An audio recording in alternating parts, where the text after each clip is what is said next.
Good afternoon.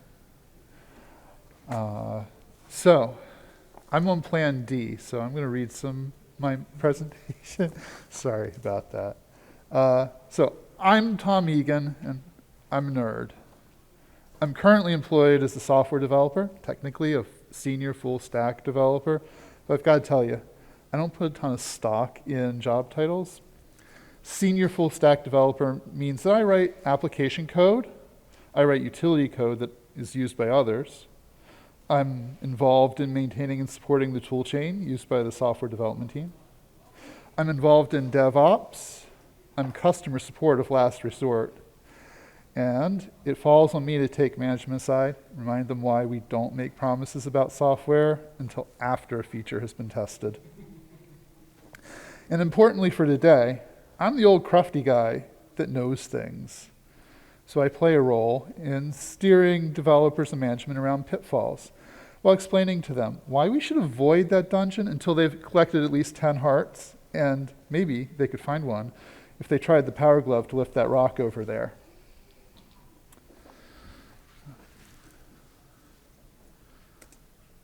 Good. You've probably heard mentoring is important. If not, a quick search might bring up posts like, mentoring increases job satisfaction. Mentoring increases employee mentoring increases employee engagement.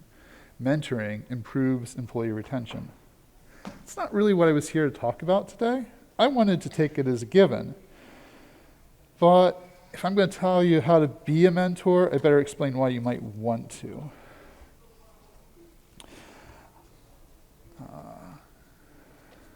A few years back, without asking, I was given the job title. It started with senior. At first, I didn't think too much about it because I never really cared about job titles. If you don't know anything about a person, their job title ideally would help you understand if you've gone to the right person. You don't want an HVAC technician if you have to pay your bill. Well, you generally do want an HVAC technician when your heat exchanger is going thud clunk clunk. I've kind of learned not to trust first impressions, and instead I've learned more about people from the number of icons on their desktop, the length of their passwords, and whether they think cats are good managers. Thing is, I had a bunch of green coworkers. Some were fresh out of college, others were starting in a completely new role. And while management asked everyone to get with their manager to formulate a training plan, began to realize that training only goes so far. Part of why I had that senior title was to signal to people that maybe they should ask me for advice on projects. I was expected to help the team grow and gel together. My job wasn't just to write code and do IT on the side, but also to foster that next generation. Now, my motivation for putting together this talk stemmed from a feeling that I could do a better job. I did what IT always does when we need to learn something. I Googled it. And oh boy, was there a lot of clickbait. So I went looking for some training. Between us, I don't think I was the target audience for what I found. I've grown as a mentor and come to realize that training wasn't wrong. It didn't connect with me. But as I've continued to mentor, I've slowly gotten better. Practice has been instrumental in building my skills as a mentor. But coming into this year, I felt I needed to do something different to continue to improve. It's been said that teaching is sometimes the best way to learn a subject because you have to reevaluate everything you think you know.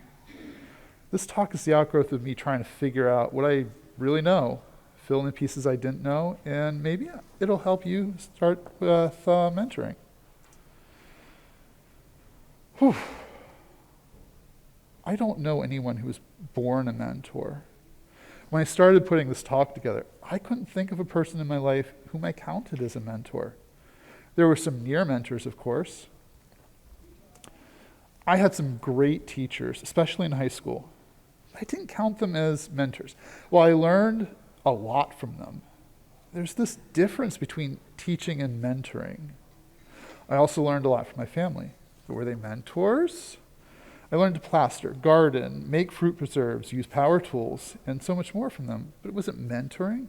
I didn't ask to learn those skills so much as I picked them up by spending time with my extended family as they went about their daily lives.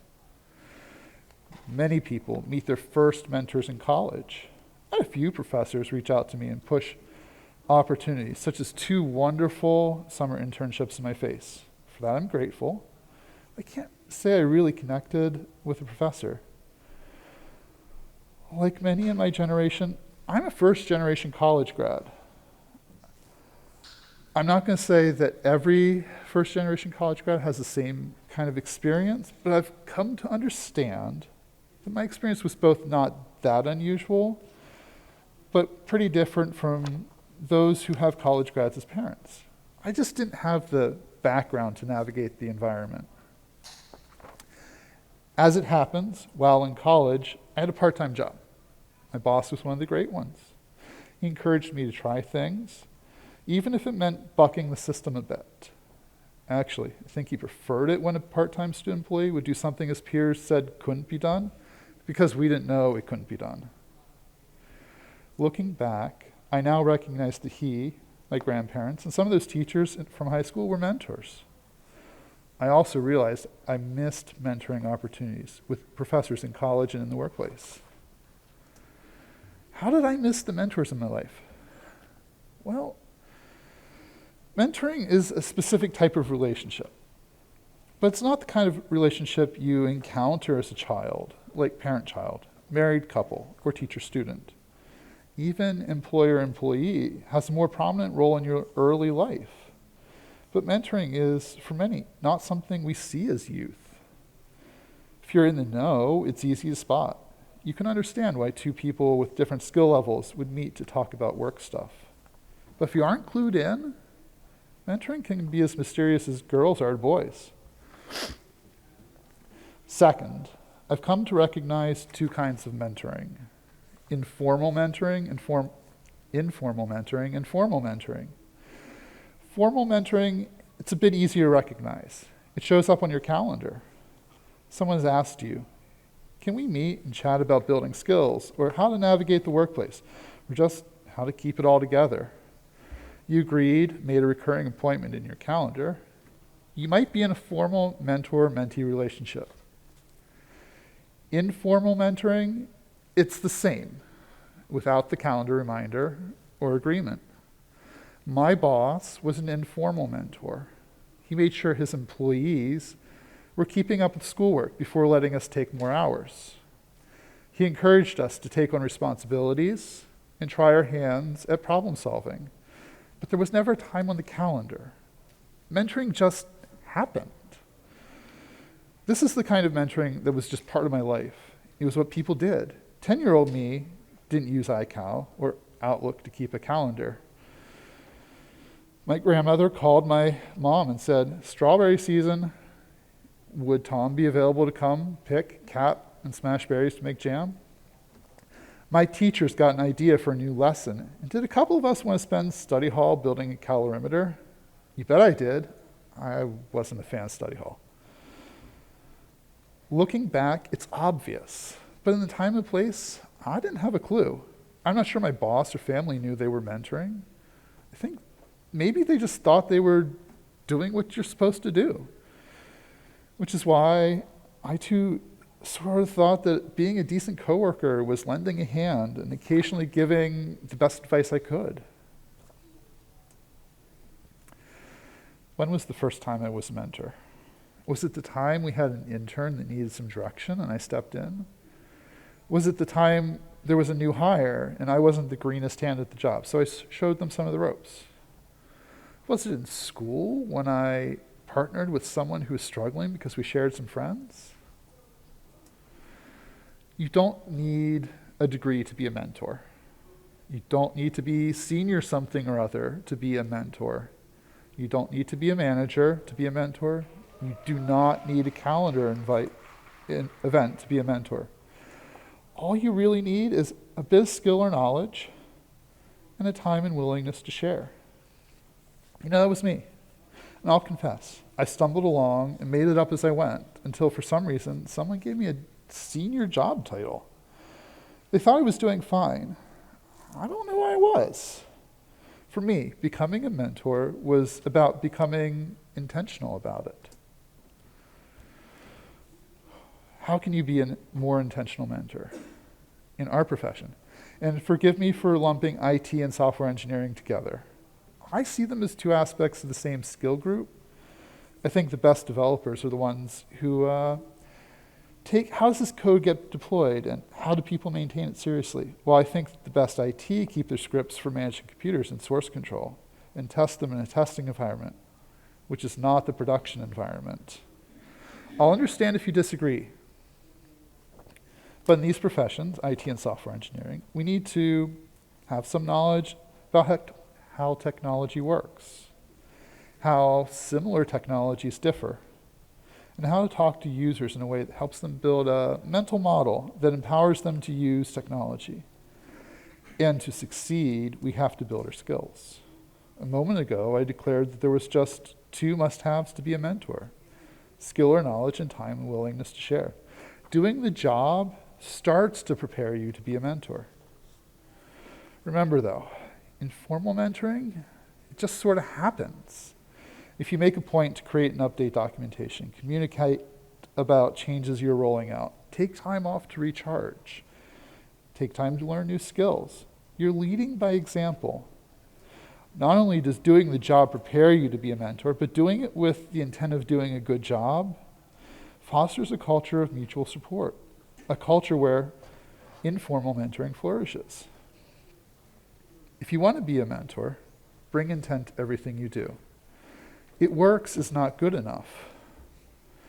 Remember, the documentation, the communication with stakeholders, make sure you understand the big picture, that your manager understands the big picture, that your team understands the big picture. Take that time off to recharge. Do something a little outside of IT every now and again. Okay, so you've built a culture that fosters informal mentoring. Now what? You want to go further. Maybe uptake isn't happening as fast as you want. You want to put mentoring on the calendar. What's next? Next, you need to find someone to mentor, right? No. There are professional career coaches who advertise their services, and I see people that say they are open to being mentors on LinkedIn. But when it comes to mentoring, the mentors I know don't go out looking for a mentee. Most of the mentors I know are people who picked a profession where mentoring is part of a job. They're professors, rabbis and pastors, and civil engineers. I'm not sure I'd suggest them as a mentor for someone in IT looking to build their skills. Instead, I'd introduce them to a friend of mine in the industry. The introduction is huge. First, if you're not in a field that has a formalized system of mentoring, like say civil engineers, people doing mentoring, they can be hard to find. Second, an introduction breaks the ice. I didn't go looking for a mentor among my teachers or professors. I didn't know how to ask, or even that I could ask. I didn't know what a mentor could do for me. It's difficult to ask questions like, can you be my mentor? If you don't know that mentoring is even an option. Third, it's a social out. Have you ever had a new hire that came thinking, I have skills, because they got good marks in some class, but that class was in software your organization doesn't use. Or they've used your tool set with a previous employer, but they don't do things the way you do. You step up, you try to help them understand why you do things the way they're done, and everyone kind of just gets sour. An introduction from a third party can help frame the relationship. You're not telling them to do things your way. You're there as a resource to learn your organization's culture. Remember, just because someone introduced you, it doesn't mean you have to be that person's mentor. You have to ask yourself, is this mentoring or onboarding? Or is it on-the-job training? Do you have time? Are you comfortable discussing what's being asked for? Let's be clear. Onboarding and mentoring are not the same. Neither are on-the-job training and mentoring. Onboarding should be time limited. Mentoring usually isn't. Onboarding and job training have a different power dynamic for mentoring. As a mentor, you do not get to ask the mentee to do the dirty job. You might suggest they try something while being upfront that it may be unpleasant. But on the job training, you're both putting on the PPE and doing those new cable runs. Onboarding, you might spend a long day helping the new hire write up a job completion report and edit it repeatedly until it fits your organization's standards. As a mentor, you might review and critique a report if asked, but your mentee has the responsibility for making edits. You're usually assigned as a job trainer or onboarding buddy, but mentoring is up to you. If it is to be mentoring, and you don't think you have time, be upfront and decline. Don't agree to mentor someone and then ghost them. If your boss is making the introduction, maybe ask them, out of the presence of the potential mentee, will you be given latitude to make time in your schedule?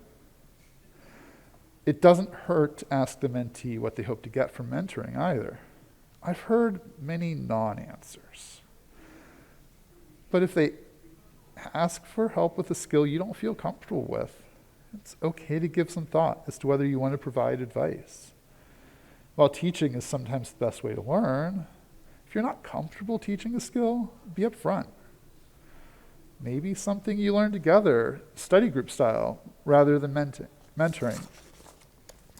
Bottom line, if you're entering into a formal mentoring relationship, be upfront about what you are prepared to do and what boundaries you might need. Some important boundaries. Time commitment. Scope of what you'll discuss. Will you get into specific details about work or just talk big picture? Will you provide assistance with work tasks? Okay, so you've negotiated a relationship. We'll get to how to fulfill that relationship next. But let's take one more look at what you've negotiated. Relationships end. Maybe you retire. Maybe the mentee leaves the company. Maybe you get tired of talking to each other. It happens. You might not be a good fit for one another. You're not going to be the right mentor for everyone. When you agree to be a mentor, an important but overlooked boundary is that either of you can end the relationship at any time. All right. Everything I've discussed up to now is kind of lead up to mentoring. Thinking like the big dork I am, there are two phases to mentoring. I'll call setup and loop. It's a bit like an Arduino program. You do setup at the beginning, before the mentoring, You do setup at the beginning, before the mentoring, and then you do the mentoring. And by analogy, everything up to now has been the hidden hardware initialization that has to happen before setup. Setup's the continuation of that introduction and boundary setting. You know the mentee wants help. You have some boundaries, but you still need to establish what does your mentee already know and how you might help.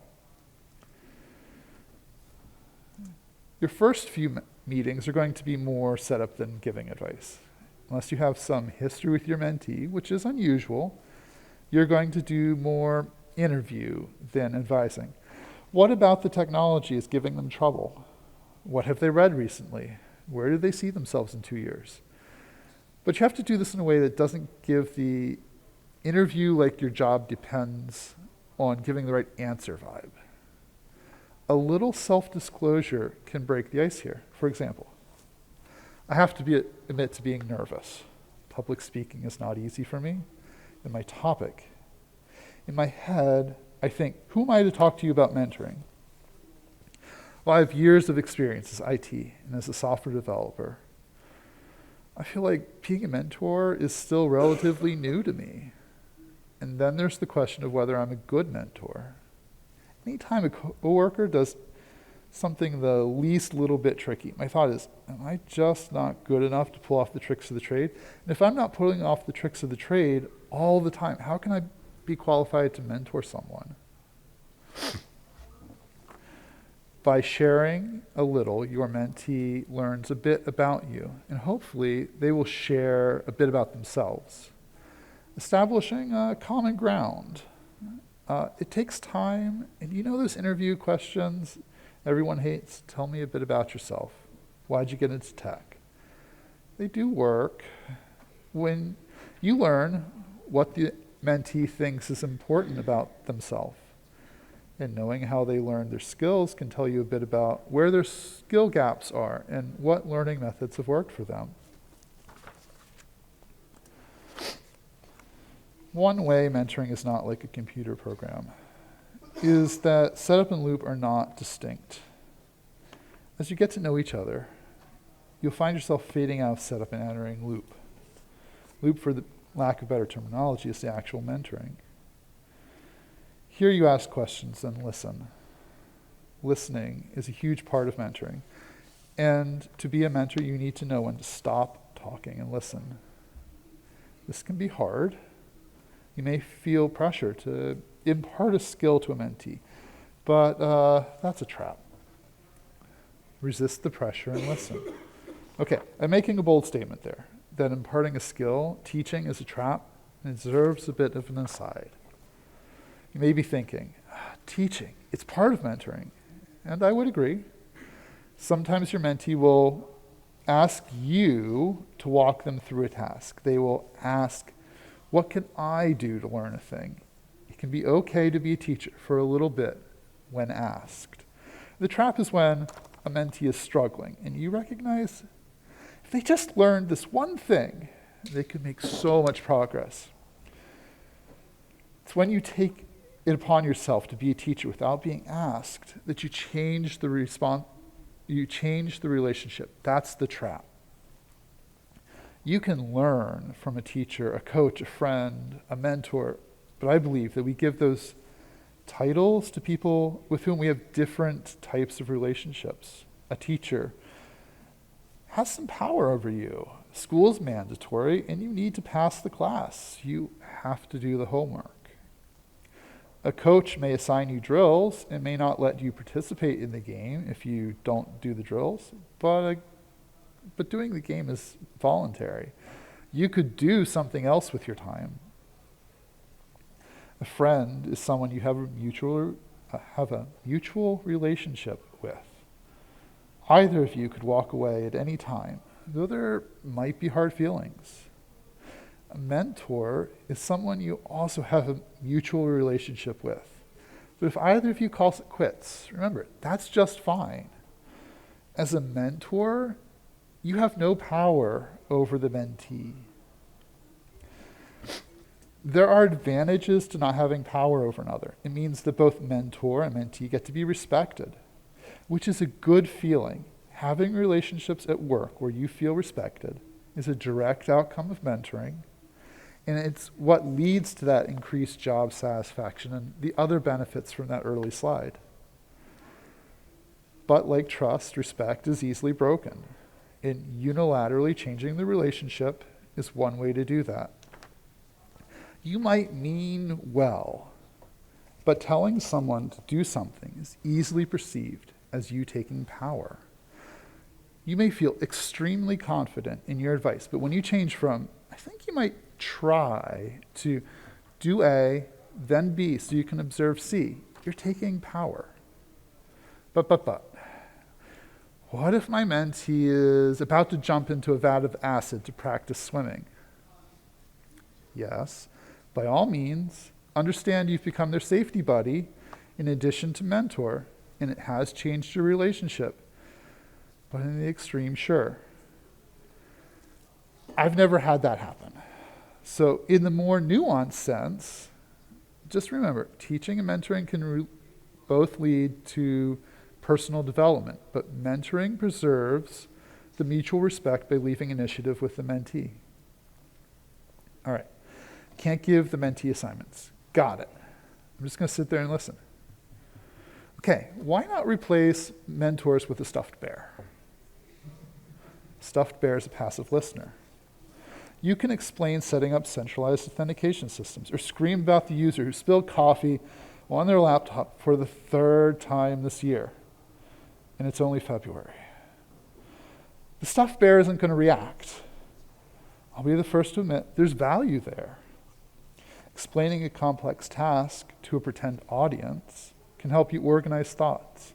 And screaming at the stuffed bear instead of the end user lets you move through anger and get to filling out the form for HR in a professional manner. But it has limits. Active listening is your goal as a mentor. First of all, pay attention to the mentee. Are they talking about something they are having trouble with to talk it out? Okay, you're going to be the stuffed bear. Are they setting up a request for advice? Start going through your mental Rolodex of what did you do in a similar situation?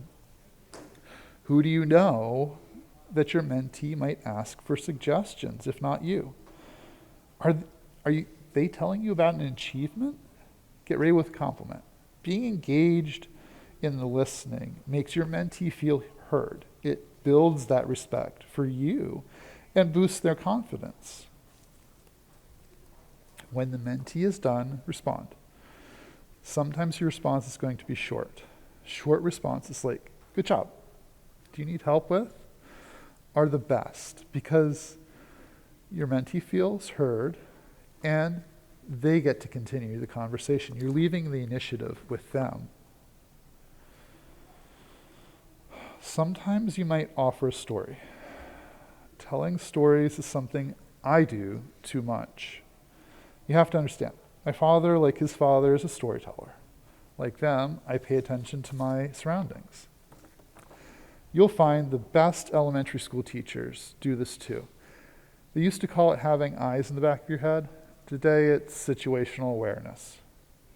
I find IT folk have a high degree of situational awareness too. Is the tone of that server rack different today? Yeah. The fan on the ups is spinning faster than normal. Oh, the battery's swollen. I guess we're going to get that RMA going. Anyways, it means that I sort of collect the history of the server hanging by the Ethernet cable in the closet. And the development challenges that were solved during the evolution of such and such software. Remember when developers were upset that NS Toolbar was introduced in a private framework? I do. So I've often got a story ready to go. My father volunteers as a museum docent, giving him a chance to tell the stories of the exhibits.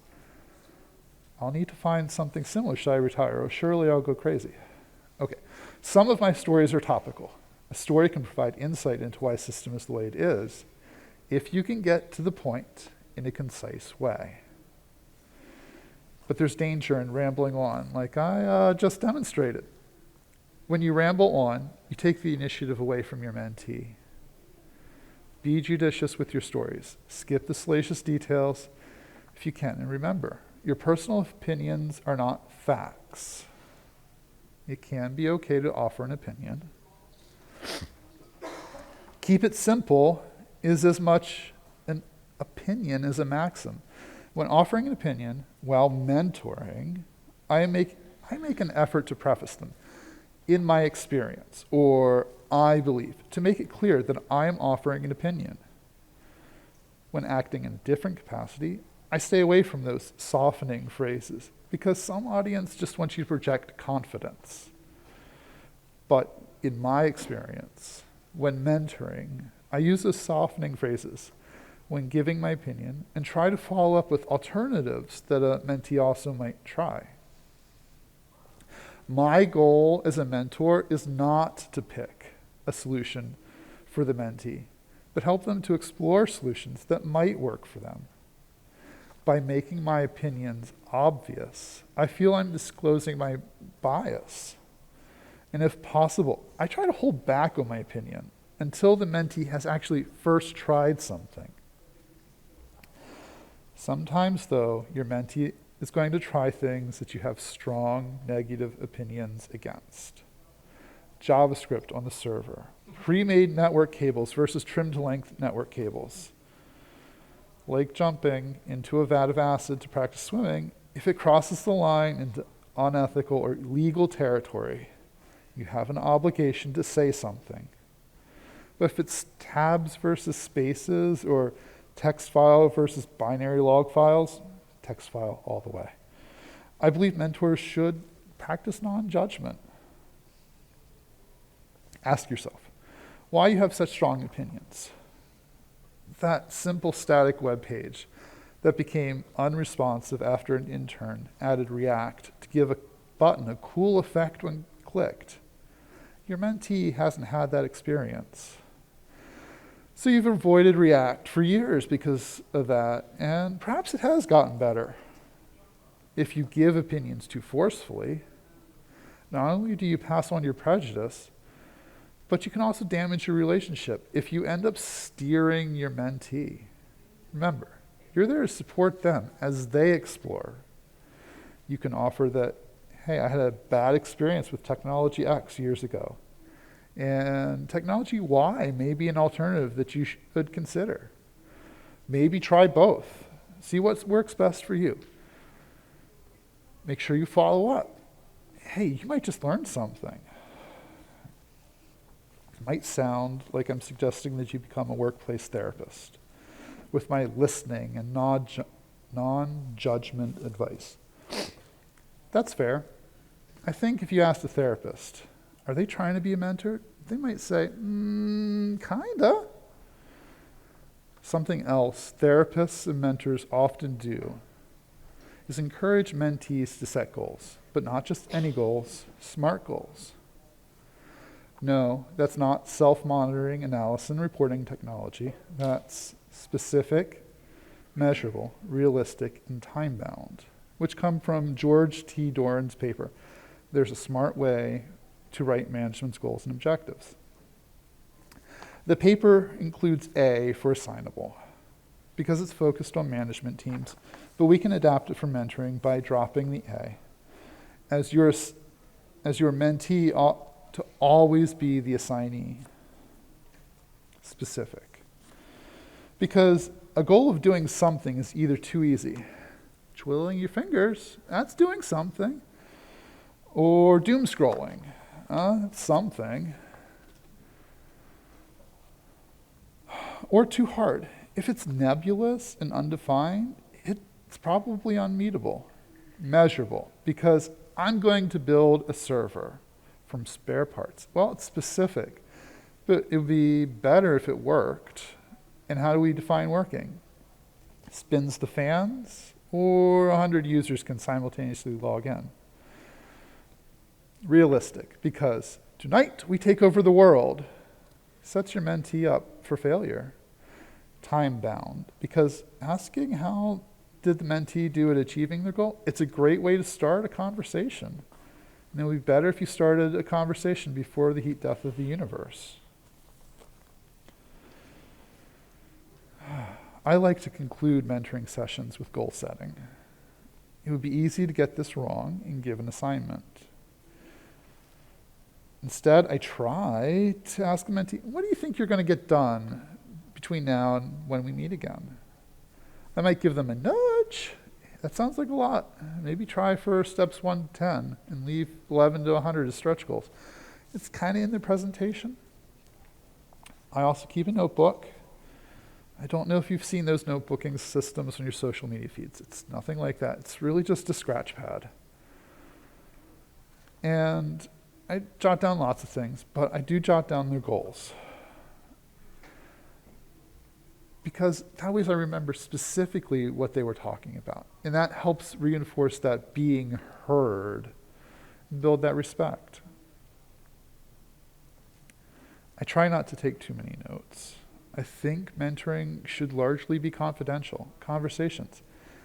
Sure, if you hear something illegal or breaking workplace policy, you need to encourage your mentee to report it. And follow up, make sure things are reported. But find that it is better if I can keep things confidential when possible, so I don't make too many notes. Goals, sure. Anything else I leave out. Okay, quick aside. I'm sharing a bit about my mentoring experiences, though I suggest you keep them confidential, to provide mentees space to explore ideas. Am I being a hypocrite? I worried about this, and I did reach out to those who I have mentored and gave them a heads up. Hey, I'm doing this presentation. I promise not to disclose identifying details.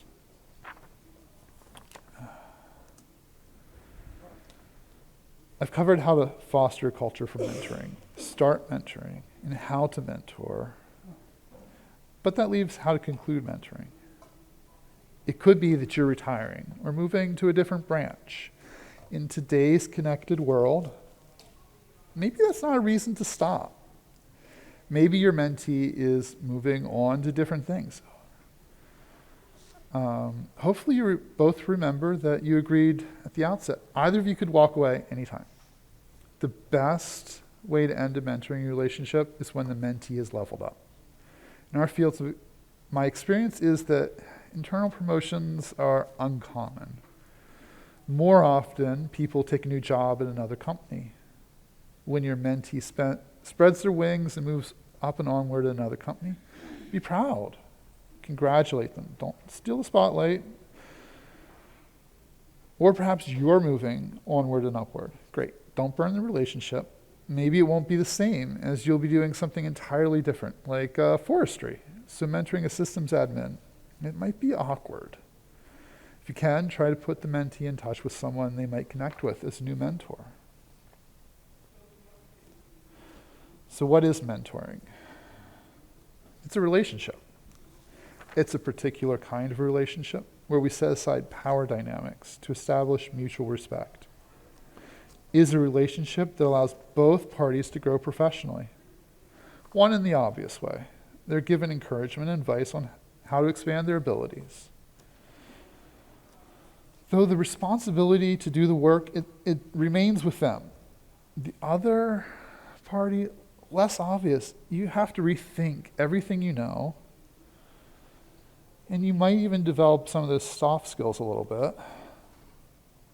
But mentoring is not on-the-job training. It's not management. It's not a friendship. Though, often, when mentee levels up, it does become a friendship. It's kind of a side channel. It's an end run around the office for building up coworkers. It's cultural and countercultural in that mentoring is becoming the change you want to see. If you take away one point from my talk, the one thing I want you to take away is that there's no right way to be a mentor. There's no one right plan for a mentee. Mentoring is situational.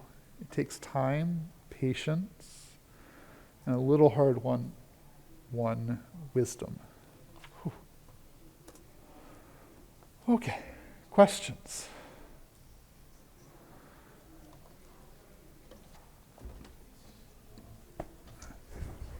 Let's see if that works. Oh, you okay? Good? Okay. I'm good.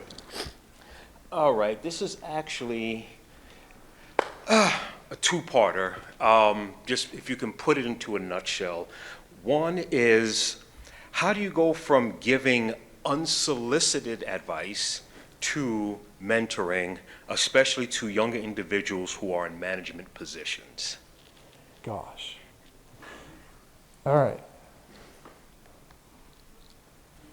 So, remember how it got that senior title? It's kind of being thrown under the bus because now you're kind of expected to give that advice. And how do you do it in a way that's not condescending? That, yes. Right? I don't really know. Because you don't have that framing of the relationship, right? Especially for brand new hires. It's really, really difficult. Introduction from the manager can be helpful. One thing is that different work dynamics. So in Scandinavia, they have 10 a.m. coffee and cake. And that is usually how they get started. They have this networking event every day built into their work life. How do you do that in America? Eek. Especially on, say, a distributed team. I really have struggled with this.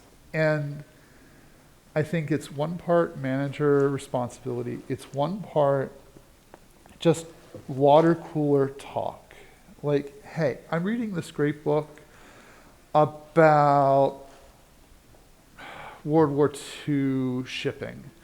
Or, hey, I started a garden.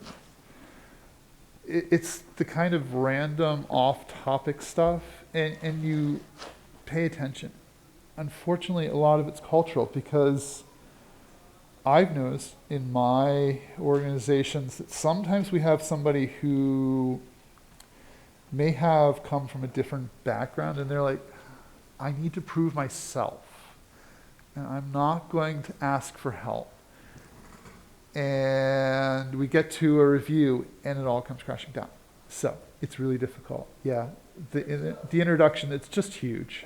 Right. There's no substitute for asking for permission. That's a good one. Can I share my perspective with you? Okay. Right? Yeah. Very few people are going to turn you down if you ask them for permission to share. So yeah, when you're dealing with somebody that doesn't know you, that in the scenario you described, you may be the more experienced individual, but they're a manager, they're younger, they're whatever. Hey, can I share my perspective? Okay. Yeah.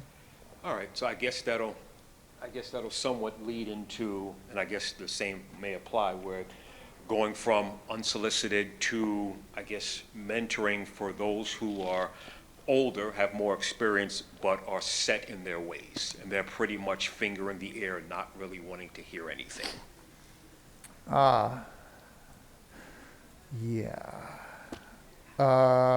I've stumbled there in the past, and I have found that this is where I have started to ask, hey, can we go talk?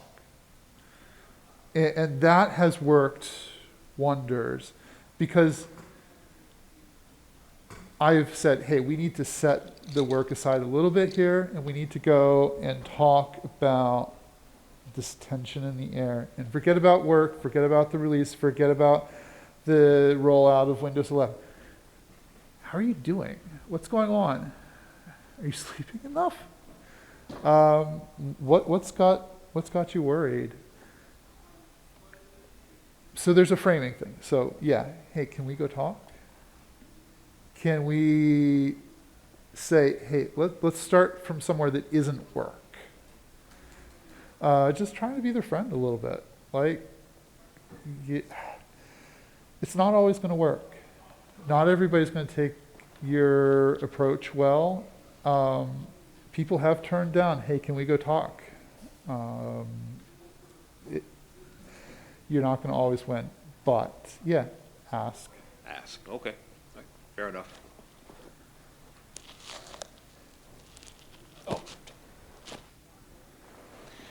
Have you been in a mentoring relationship or observed a mentoring relationship which just totally blew up in one way or another? And if so, what's your analysis of, how did it go wrong? Well, I kind of hinted at a couple. One, you tried to teach. You took on too much responsibility. You took the responsibility off the mentee because, hey, this project needs to get done. Turns out most of what we do is not, well, it's not life-threatening. There might be somebody from healthcare IT here, and you might have a very different opinion from me. But most things aren't going to be life-threatening. Get rid of that time pressure. Take the step back. If you're under time pressure, I'm afraid you've probably already failed. So do whatever you can to distance yourself from that pressure.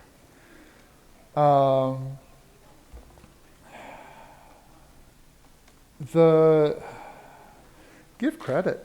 Give credit where it's due. And it can be hard to compliment somebody who's working at a very different skill level. Like, yeah, that was me 20 years ago kind of code. Say, hey, it works. Good job. Let's start iterating, right? So do give that compliment. Do leave the responsibility with them. Get rid of that time pressure as much as you can. And don't take over. That's the biggest thing, 'cause that just ruins relationships right away.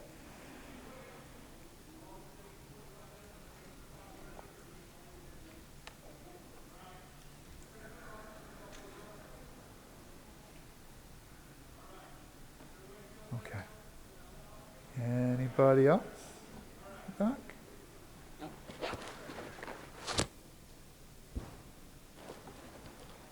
I actually want to ask the room a question. How many people in here are actively mentoring others? Just curiosity. Does anybody have a particular success story from their own experience to share? Oh, come on. There are way too many hands up in the air for nobody to feel good about something they've done.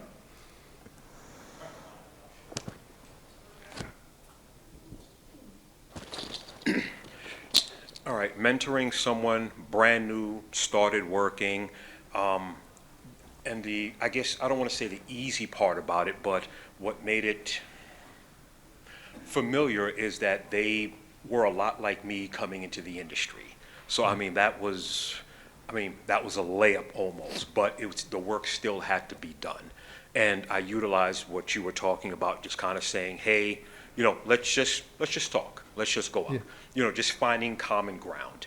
They were, they're an old soul. I'm an old soul. They love the old school D&D games. I'm like, great, there's our in. So we'll just chit chat, we'll talk and things of that nature. Then we slowly started moving into, okay, I'm going to leave my experience, I'm going to leave my title out there. We're just going to leave everything out there and we're just going to share. So everything was just off the table. Let's just share. Let's just talk. Hey, what you did earlier. Tell me what the why was, because I'm a big proponent of the why. Why did you do something? Before I say something is wrong, if someone says, hey, 2 + 2 is 5, I'm okay. Let's see where your thinking is about that. Because I'm like, oh, well, maybe 2 + 2 is 5. I don't know. I want to see what your why is. And then eventually, tell me why you did that, or tell me where, this was. And I'm like, okay.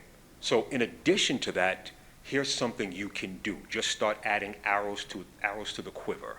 So instead of saying you're wrong, you need to do it this way, try this. Not hammering down, not saying, well, I've been doing this longer. That sat out there. I said, let's just talk. Let's just share. Obviously, I can learn something from them. I haven't seen what they've seen, done what they've done. So it was just a lot of sharing back and forth, but we connected first. We connected first outside of the office, and then we started getting down to the nuts and bolts and getting granular. So it was just sharing, as you said, put the work aside, then come back to it after we've made that connection. Right. Anybody? I will. Okay. Doesn't matter. So I kind of do some of what you just said and other things. So I manage about 30 student workers. And so I do manage them. So I do have to tell them what to do. And sometimes it is right. You have to do it my way. Sometimes you don't. But the other side of that is too, a lot of them are computer software engineers. And so I'm trying to mentor them on how to get into this career and what to expect. And I have about 8 young ladies that I've hired that I have to tell them. I tell them what to expect when they get into this field, what they will encounter from others. And I think we all have a really good relationship there. I'm really open. They can come to me about anything, and I'll try to teach them and tell them my experience. But then sometimes I do have to turn around and tell them what they've done wrong and how to do that better to advance that career. So I'm a little bit of like both. But I think I've been successful, and to your point, for the past couple of years. So I don't know. Anybody else? One thing that's really useful there is if you're hearing things that are the same from 2 different parties, maybe management and just the old crufty person, just having the difference in presentation can help drive home and reinforce things.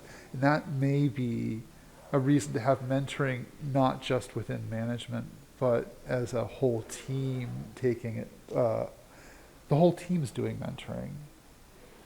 So, do you want to? It's too far away. Here.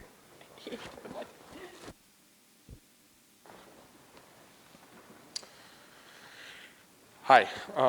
So I am mentoring someone right now, and I have learned a few things I'm definitely doing wrong based on this talk, right? But some things I'm doing right, and I know some things I need to lean further into. I will say for me, it's kind of a job shadowing situation as well as a mentorship, and I'm realizing that those are two different things that I need to give different attention to and different breathing room for, because I have been treating it a lot more like a job shadowing kind of thing.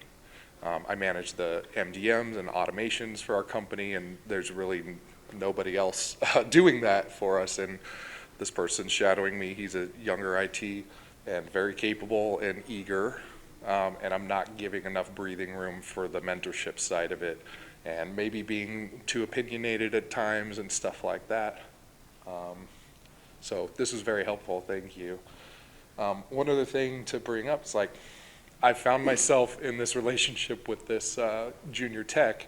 They will ask somewhat uncomfortable questions at times because I'm still learning, I'm still growing all the time, and I'm still stuck sometimes in a decision maybe I made 2 years ago that I know better now and have taught them better already, and they're like, well, why are we doing it like this when you said this other thing? It's like, I just didn't know any better, and it's going to take time to get out of that hole, and we have other priorities as well, right? So I just wanted to share that experience since we're asking. It's hard to give room for somebody to fail.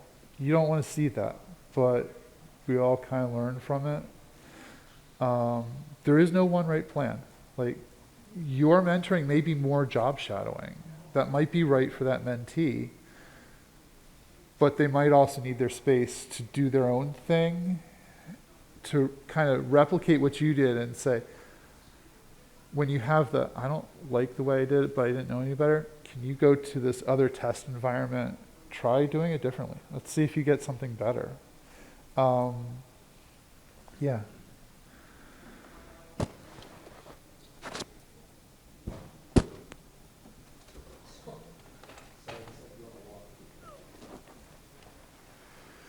I've done this for, I don't know, 25 years or so, hundreds of people that I've mentored over that time. Two pieces of advice from two seemingly disparate sources. Steve Jobs, who you had on a slide. Yeah. Strong opinions, loosely held. It's fine to be strongly opinionated. Be willing to change your mind. Be willing to change your mind when the person you're mentoring gives you good evidence for why you should. Yep. Walt Whitman. Be curious, not judgmental. A lot of people that were talking about the successes they had mentioned that they asked why. There is no substitute for curiosity in building a relationship based on that curiosity. Asking someone why, getting engagement with them is just part and parcel of a mentoring relationship. So those two things, they're pithy, they're easy to remember. Be curious, not judgmental. Hold your opinions loosely. Do those things consistently, and in my experience over my entire career, you'll see a great deal of success, and that will play out in the success of the people you were mentoring.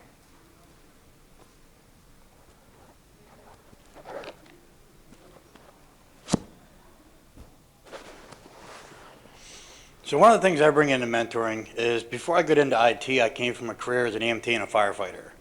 So every day was life or death. and you had to explain that to the people that you were mentoring in that type of service. So when I come into IT, I know every day is not life or death, but some situations can be life or death of a computer or of a system. So I take the stance of, there's not always a right way and a wrong way, but sometimes you got to find the wrong way to find the right way. Yeah. So that's one of the things I try to, instill on the mentees that I have is there's not always a right or wrong way, but sometimes you need to find 5 wrong ways to find the right way. And don't be afraid to fail yourself, because in failure you find success. And I find that you learn a lot more from failing than you do from succeeding.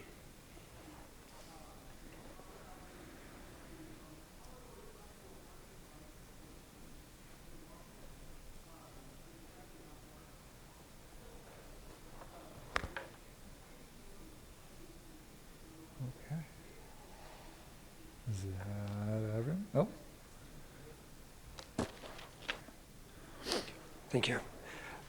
So I currently mentor only one person, and the only measurement that I have in terms of success of this mentorship is basically his feedback. He's like thanking me for mentoring him.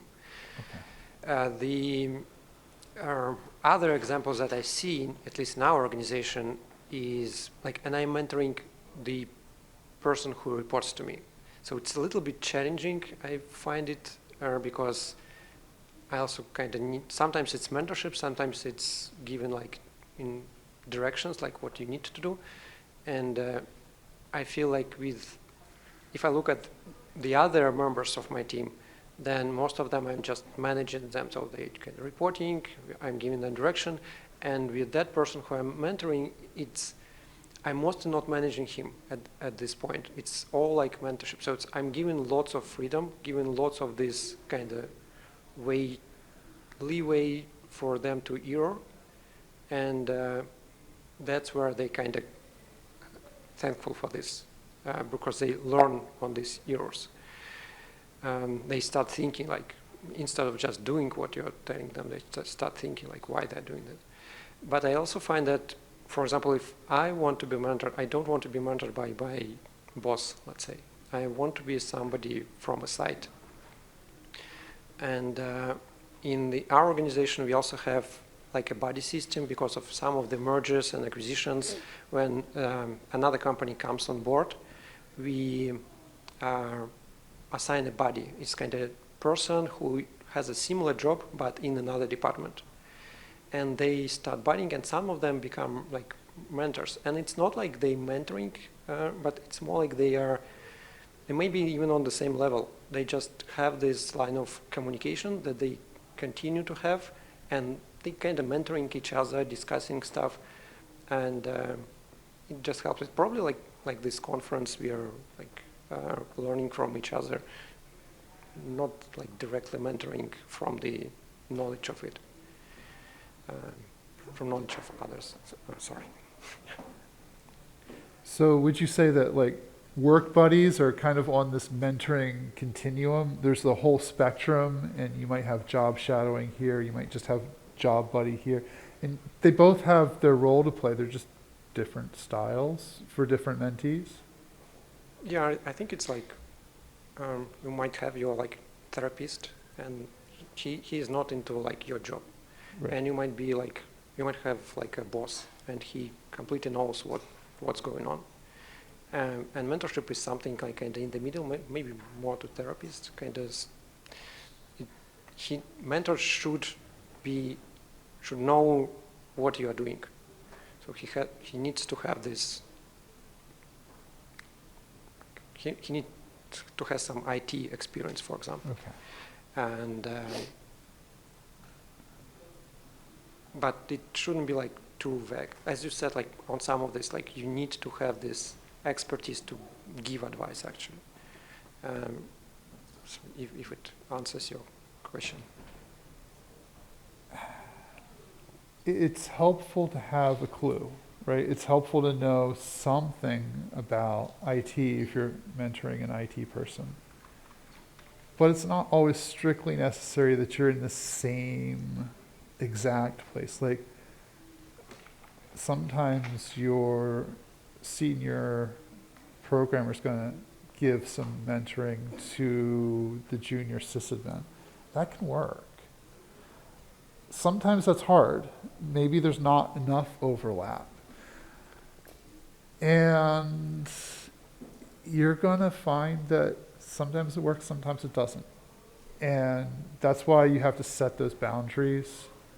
You start with the, hey, why? The, hey, what have you been reading? Hey, what, is that a new album? The completely out of work stuff. Move in. And hey, maybe we're just not going to click and fit. And we have to say, but you know, Brian over here, he's kind of in your same IT side, but he actually works, you know, at the next company down the road. Maybe you want to talk to him. And because he'll have more expertise. And that's hard. And yeah, you fumble through it, you make it up as you go to some extent. Like, it's just gonna be life. That's what we do. Like, I'm not friends with everyone. I will remember maybe 2 names from the whole people, from everybody here at the conference. It's just, you have to do what you can. Yeah, I heard it on one of the podcasts also about mentorship that not every mentor might be a good fit for you.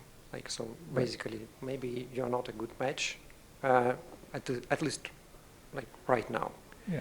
And that's fine. Just find somebody who works for you right now, and that will help.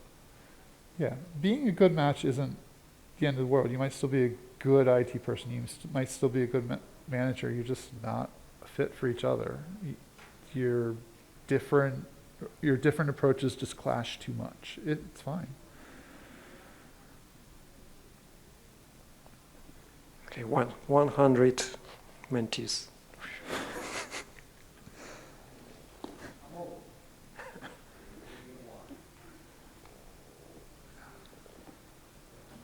We have some. Hello. Cool. Hi. This is more of just my experience. I feel like I have all this energy, but don't know where to go or do with it. So for me, having a mentor, I guess, means kind of giving me that guidance of what to do. Not, you have to do this, but like, the direction I could take. But it hurts when, some of those mentors I lose because we lose touch or they move or whatever. So mentoring to me now, I feel like would help pass on what I've learned from my experience. Not only that, but I think it's impossible for anyone to really figure it out on their own. We need someone at times to just kind of help us steer us in the right direction. So for me, I think that's what mentoring is really about, just having someone to help guide you, wherever it is you're trying to go next. So. We used to have guilds and guild monopolies, and they had apprenticeships, and you would work with somebody who's been doing it for 7 years or more. We don't have it anymore. And there may be something a little bit lost and gained. Like, you can get into the thing without being part of the guild. But yeah, there's that lack of continuum, and that's really one of the key benefits of mentoring to businesses anymore. But it also helps people. Like, you come into a situation, you're like, what is that? Right? It has a story. There's a story there. Why is it that way? Maybe they were just in a hurry, but maybe it's happened, and we have not had time, and we're trying not to worry about that, even though we know it's a big problem and it's going to bite us someday. Yeah. One of the nice things about the internet is you don't have to lose touch, and it can be as small as writing a postcard every now and again and saying thank you to somebody. hey, thank you. I learned something really valuable from you 4 jobs ago, right?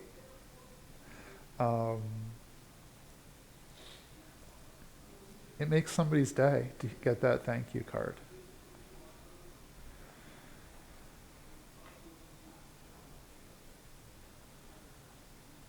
Okay.